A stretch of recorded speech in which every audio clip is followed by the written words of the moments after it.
half and had a lot of time of possession. They ran a lot of plays, but they didn't really pay attention to details. But when they came out in the second half, they focused on one detail, and that two ways, they were definitely different halves. See, I think I have to disagree with you.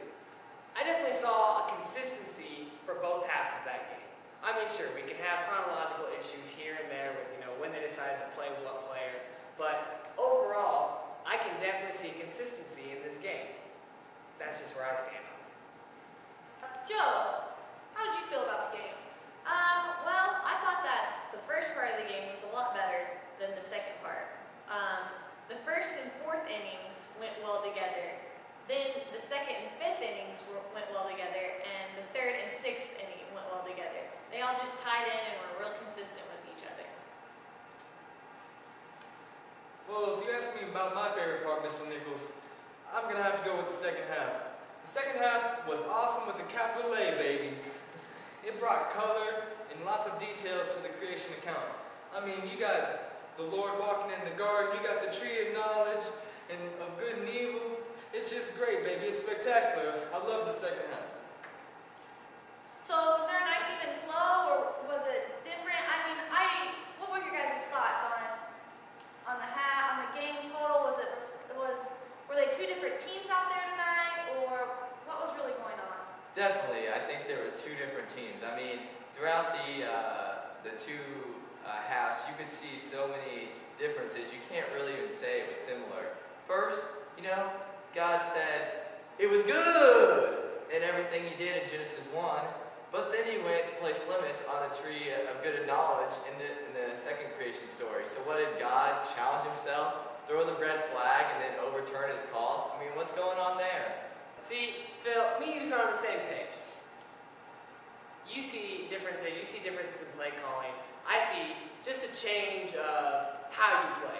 Maybe not different teams, but just because a coach wants to change how he plays the game doesn't mean it's a different coach, it doesn't mean it's even a different game. I mean, who cares if you have a 2-4-4 field standing or if you have a 3-3-4 or a 3-4-2? Who cares as long as you get the job done and however you get the game across and however you get the win. That's all that really matters. And all I saw in these two halves that I think were very similar, that looked together, were just that. Different play callings, maybe a little differences here and there on how they ran things and when they did things, but still, the same team, the same coach, all the same story. Game. I agree with Mr. Tyler. See, there's nothing wrong with the coach changing up his coaching style for certain aspects of the game. See, some players need that discipline and that strict coaching style. They need the plan and everything laid out for them, and they need to stick to it for them to be successful. But with other players, like in the second half, God pulls out his PT peer. Adam comes out, he's a real primetime player. And when you got a primetime player on the floor, you got to let him loose. You got to have some freedom so he can make plays and make things happen for you. And you give him that freedom until he does a little something to mess up too bad, and then you got to reel him back in. Very interesting point, Dick Vitale. Let's go back to the sixth hole, though. I wanted to point out, when he hit that hole-in-one with the man, what do you think was going through his mind at that time, Joe? Yeah, I think you said it really well. He just knocked it out of the park with that one. Well, I think Jack makes a really good point here. Day 6, in Genesis 2:19, it says, out of the ground the Lord formed every beast of the field and every bird of the air, and then brought to Adam to see what he would call them. In Genesis 1, the creation story said that animals were created first. So, that really brings a good point up to Day 6. What's going on? Why are the two stories contradicting themselves there? What do you guys think about that? I just gotta keep going to it now. I don't really see that much of a difference. I mean, who's to say the first half, Coach God didn't say, I came up with these concepts. I made this play calling, and then later on, the first part of the first half, he makes the play. Thank you. In the second half, he utilizes the play. Maybe not in the exact order he created the play, but just because you make a play in chronological order doesn't mean that you have to play it out in chronological order. That just doesn't make sense. Well, I think there's some truth in that, but there's also some other differences I want to look at. in Genesis 1, God is like all majestic and powerful, and they call him God. He creates everything out of his breath that comes. But then in Genesis 2, they almost like narrow God down with a little tiny human. I mean, they do call him Lord God, but it says he walks with humans. So are they placing earthly limitations on him? I mean, some believe that Genesis 2 was written by a different author, J.E.D.P., and it was written several centuries after Genesis 1. So how does that work together? I mean, it's total contradictions there. You know what? I've been this sport around just as long as about ESPN's been around. And I'll tell you what, I've heard so many different strategies. You know, you got to play the game like this. No, this is how you need to start the game. No, this is how you need to end the game. No, this is how you finish the game. No, this is commitment. And you know what? I've been around and I've heard all the strategies. Here's the deal. Just because one coach changes his play calling, just because one coach changes how he does things in the middle of the game, doesn't mean he's a different coach.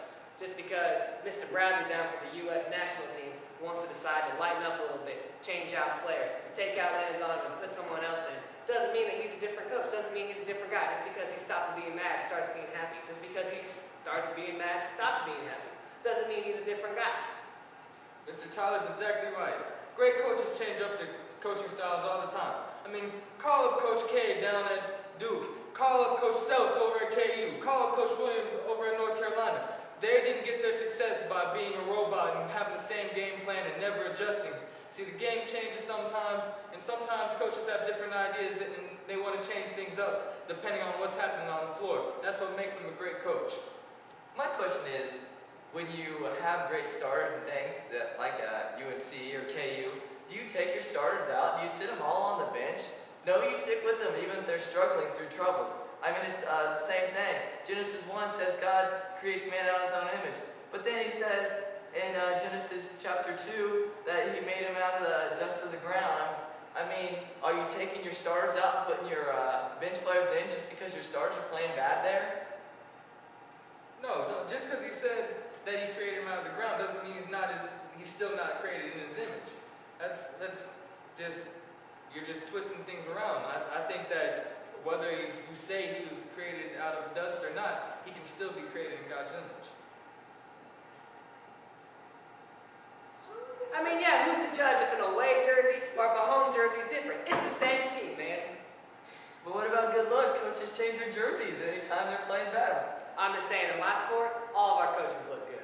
Well, I don't know if I can say the same thing for our sport there.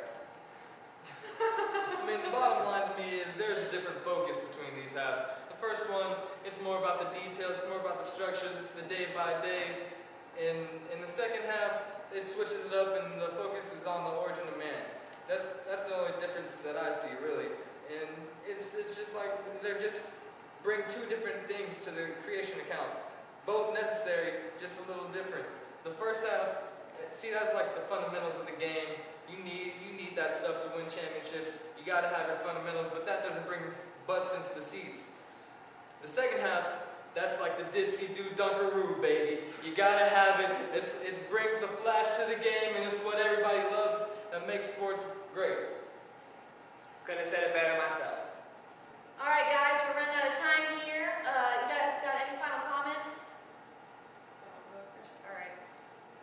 Yeah, I would just like to say that I just thought the first half was way better, and it showed the more majestic side of Coach God.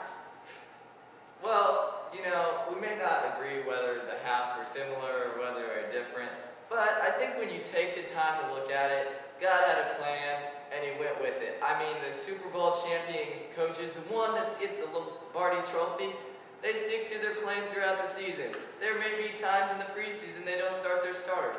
There may be times that they rest people into the year. They're doing it to go for the trophy. So I think God took it, he took that Lombardi trophy, and now he's going to be celebrating for months, just like they are down in the Green Bay City.